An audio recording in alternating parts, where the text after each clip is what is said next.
ptosis भनेको यो ptosis भनेको चाहिँ के हुन्छ अप्पर आइलिडको के हुन्छ ड्रुपिङ भयो अप्पर आइलिडलाई केले सप्लाई गर्छ सुपिरियर टार्सम मसल सुपिरियर एक्टसहरूले सप्लाई गर्छ लिभर पाल्पिटी सुपिरियर ओभरिसको प्रब्लमले गर्दाखेरि हुन्छ यदि यो माथि त के हुन्छ अक्लोमोटर नर्भले गर्दाखेरि हुन्छ नि हो यिनीहरूलाई प्रब्लम यहाँ नर्भले गर्दा या त मसलले भयो नि चाहिँ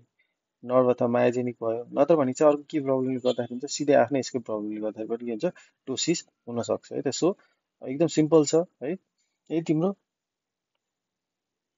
आफैले भयो भने चाहिँ के हुन्छ तिम्रो एनाटोमिकल प्रब्लम जस्तै तिम्रो त्यो आँखाको प्रब्लमले भयो भने चाहिँ ट्रमेटिक कन्जेनाइटल होइन ट्युमरले गर्दाखेरि गएर भयो भने अथवा तिम्रो अटो इम्युन माइस्थेनिया ग्रेभिसले गर्दाखेरि भयो भने अथवा तिम्रो फ्रन्टल साइनस म्युकोसिसले के गर्छ कम्प्रेसन गरिदियो भने द्याट इज टोसिस हुनसक्छ होइन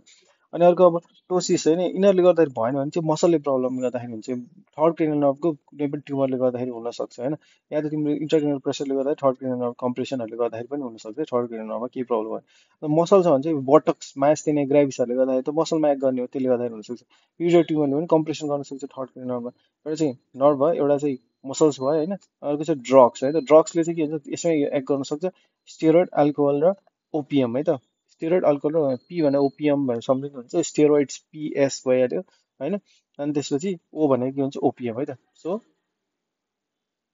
एक्वाटोसिस हुन्छ एक्वाटोसिस भने न्युरोजेनिक प्रब्लमले गर्दाखेरि डिस्टर्बिङ नर्भेसन त्यो Horner syndrome cranial nerve third palsy multiple स्क्लेरोसिसहरूमा हुन्छ मायोजेनिक भनेको चाहिँ के हुन्छ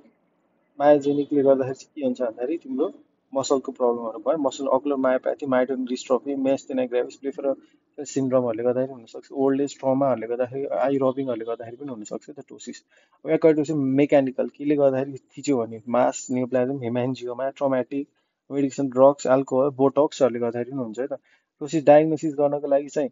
हेरेर हुन्छ यसमा लिभर फङ्सन्स अनि ट्रिटमेन्ट भन्ने चाहिँ के हुन्छ अक्सिमेटाजोलिन अथवा ग्लास क्रचेसहरू पाइन्छ फ्रन्टालिसको प्रब्लम फ्रन्टालिस स्लिङ बनाउन मिल्छ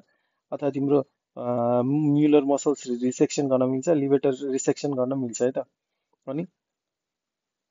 एउटा छुटेको चाहिँ के हो स्युडोटोसिस है त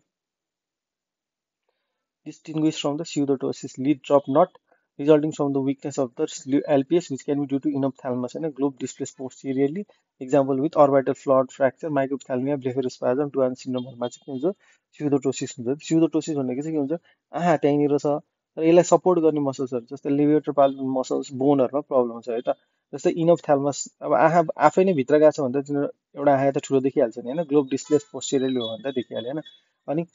अरू ब्लड फ्र्याक्चरले गर्दाखेरि फ्र्याक्चर भित्र गएपछि यो त आफै ठुलो जस्तो देखेन होइन अनि माइक्रोप्थाल्मिया पहिल्यैदेखि आँखा सानो छ भने पनि के हुन्छ टोसिस जस्तो देखिन्छ होइन अनि ब्लेफरेस्पाजम छ अथवा डुआनी सिन्ड्रोम छ भने पनि के हुन्छ स्युडोटोसिस देखिन्छ है so this is all about ptosis